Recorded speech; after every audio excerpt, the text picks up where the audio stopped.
পথশ্রী প্রকল্পের কাজ বন্ধ হয়ে যাওয়ার প্রতিবাদে গ্রামবাসীদের পথ অবরোধ। মঙ্গলবার ঘটনাটি ঘটেছে আরামবাগ ব্লকের বাতানল গ্রাম পঞ্চায়েতের ব্যাঙ্গা এলাকায়। গ্রামবাসীদের অভিযোগ, দীর্ঘদিন ধরে ব্যাঙ্গা থেকে কালীতলা পর্যন্ত প্রায় 1.5 কিলোমিটার রাস্তার বেহাল দশা। পথশ্রী প্রকল্পের কাজ শুরু হলেও তা বন্ধ হয়ে যায়। তারপর তারা গ্রাম পঞ্চায়েতের প্রধানকে বিষয়টি জানিয়েছিলেন, তাতেও কোনো সুরাহা না হওয়ায় এদিন তারা মৌজুডাঙ্গা থেকে মাধবদিঘি রাস্তার ব্যাঙ্গা এলাকায় পথ অবরোধ করতে বাধ্য হয়েছেন। অবরোধ চলাকালীন ঘটনাস্থলে পৌঁছান পঞ্চায়েত প্রধান দিলীপ রায়। তখন তাকে ঘিরে গ্রামবাসীরা বিক্ষোভ দেখান। এ বিষয়ে প্রধান দিলীপ রায় বলেন, পথশ্রী প্রকল্পে রাস্তার কাজ শুরু হয়েছিল, কিন্তু গ্রামবাসীদের অভিযোগ ছিল ঠিকমতো রাস্তার কাজ হচ্ছিল না, সেই কারণে তিনি রাস্তার কাজ বন্ধ করে দিয়েছিলেন। পাশাপাশি বিভিন্ন প্রশাসনিক দপ্তরে বিষয়টি জানিয়েছিলেন বলে তার দাবি। তিনি আরো বলেন, বিজেপির বেশ কিছু কর্মী গ্রামবাসীদের উস্কে এই অবরোধ করিয়েছেন। অন্যদিকে আরামবাগের বিধায়ক মধুসূদন বাগ বলেন, এই অবরোধে গ্রামবাসীরা অংশগ্রহণ করেছে। বিজেপির বেশ কিছু কর্মীর ওই এলাকায় বাড়ি, তাই তাঁরাও অবরোধে সামিল হয়েছিল। গ্রামের রাস্তার ভিতরে রাস্তা, মানে ব্যাঙ্গা গ্রামের ভিতরে, বাতানল পঞ্চায়েতের ব্যাঙ্গা গ্রামের ভিতরে রাস্তা, মানে কালীতলা পর্যন্ত এটা যে পিচ রাস্তা হচ্ছিল, পিচ রাস্তা দীর্ঘদিন ধরে হচ্ছিল। ওই পিচ রাস্তা হওয়ার কারণে এমন রাস্তা হচ্ছিল, সেই রাস্তাটাই মানে হাঁটারও যোগ্য নয়, হালকা করে কাজ হয়ে যাচ্ছিল। তার জন্য হাঁটার যোগ্য ছিল না সেটা জানি না। হঠাৎ করে রাস্তাটা বন্ধ হওয়ার কারণ কি ছিল? রাস্তার কাজ বন্ধ হয়ে পড়ে আছে। এই রাস্তাটা বন্ধ হওয়ার জন্য আমাদের তো ছেলেমেয়েরা সবাই স্কুল যাচ্ছে বা আমরা হাঁটছি। আমরা পঞ্চায়েতে গিয়েছিলাম, তার জন্য আমরা পঞ্চায়েতে গিয়েছিলাম। পঞ্চায়েতে আমরা সবাই মিলে গিয়েছিলাম। কত বাচ্চা নিজেরা পড়ে যাচ্ছে, সেখানে হাত ভাঙছে, পা ভাঙছে। একটা মানুষকে অপারেশন করে নিয়ে ওই রাস্তা দিয়ে যাওয়া যায় না। কোন পঞ্চায়েতে আছে যে এরকম রাস্তা আছে?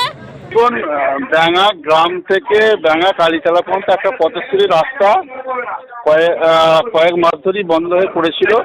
কারণ হচ্ছে গ্রাম থেকে একটা আমাকে পিটিশন দেওয়া হয় যে খারাপ রাস্তা হচ্ছে। তো সেই ক্ষেত্রে আমাকে পিটিশন করার পরে আমি ফিল্ডে গিয়ে দেখি হ্যাঁ খারাপ হচ্ছে।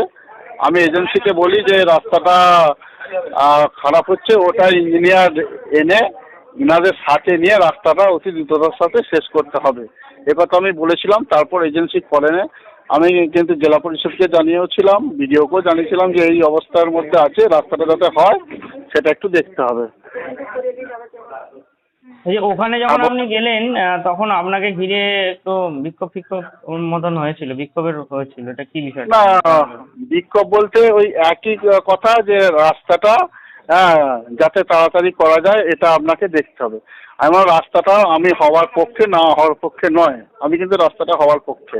আমিও চাইবো, এর আগেও জানিয়েছি, এখনো আমি জানাবো।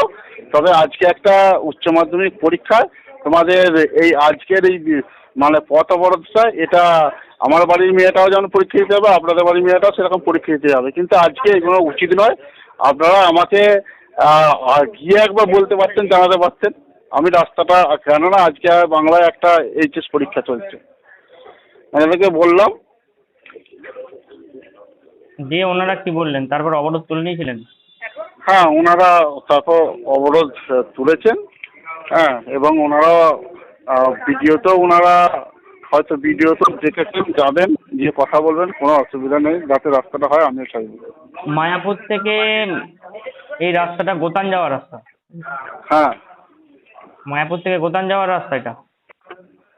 না, ওনারা পথ অবরোধটা সম্পূর্ণ যেটা করছে ওটা একদম মানে কি বলবো, ওটা আমি দেখলাম, ফিল্ডে গিয়ে দেখলাম কিছু বিজেপির মানুষজন পরিকল্পনা মাফিক কাজটা করছে। ওই রাস্তাটা তো কখনই নয়, রাস্তাটা গ্রামের রাস্তা, ওনারা গ্রামে অবরোধটা করতে পারতেন, কিন্তু ওই মেন রাস্তার ওপর অবরোধ করছেন। এটা অতি দুঃখজনক। এবং ওনারা মিথ্যে করে নানা খারাপ কথা পর্যন্ত বলছে যে প্রধান আমাদের সাথে খারাপ ব্যবহার করেছে, খারাপ কথা বলেছে, সম্পূর্ণ মিথ্যাচার। হ্যাঁ, আর মিথ্যে দিয়ে সব কিছু জয় করা যায় না। আমি দেখলাম সেখানে বিজেপির নেতা নেত্রীরাও আছে, সব বিজেপির চক্রান্ত এটা করেছে। হ্যাঁ, কেননা আজকে বাংলায় একটা এইচএস পরীক্ষা চলছে।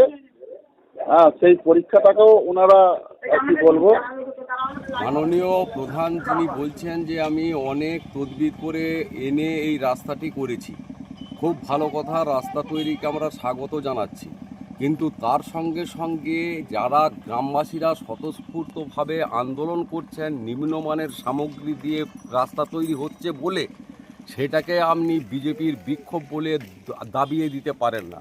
এটা গ্রামবাসীদের স্বতঃস্ফূর্ত বিক্ষোভ ছিল। সরকারি টাকায় রাস্তা হচ্ছে, সেই রাস্তাতে নিম্নমানের সামগ্রী ব্যবহার করা হচ্ছে। আসলে এই কাটমানিটা ওদের কারো ভাগে কম পড়ছে, কারো ভাগে বেশি যাচ্ছে, এ নিয়ে ওদের দ্বন্দ্ব চিরপ্রবাহমান। সেই জায়গায় যারা আন্দোলন করেছেন গ্রামবাসী, নিশ্চিতভাবে ভারতীয় জনতা পার্টির দুজন ব্যক্তি ছিলেন যারা ওই গ্রামের অধিবাসী বলে তারা স্বতঃস্ফূর্তভাবে এসেছে। এটাকে ভারতীয় জনতা পার্টির বিক্ষোভ বা আন্দোলন বা কর্মসূচি বলে বলা যাবে না, ঘোষণা করবেন না। আপনার যদি হিম্মত থাকে আপনারা প্রশাসনের বিভিন্ন জায়গায় জানান যে ভারতীয় জনতা পার্টির কর্মী বা গ্রামবাসীরা কাটমানি খাওয়ার জন্য এই কাজে বাধা দিচ্ছে, প্রমাণ করুন। নিউনুর সোফা সেন্টার, এখানে সমস্ত রকম সোফা পাইকারি ও রিটেলে বিক্রয় করা হয়। সমস্ত সোফা নিজস্ব কারখানায় তৈরি করা হয়। প্রোপাইটার হানিফ হোসেন খাঁ ও রুহুল হোসেন খাঁ, বড়ডোঙ্গল হাটতলা সিনেমা হলের সন্নিকটে, হুগলি।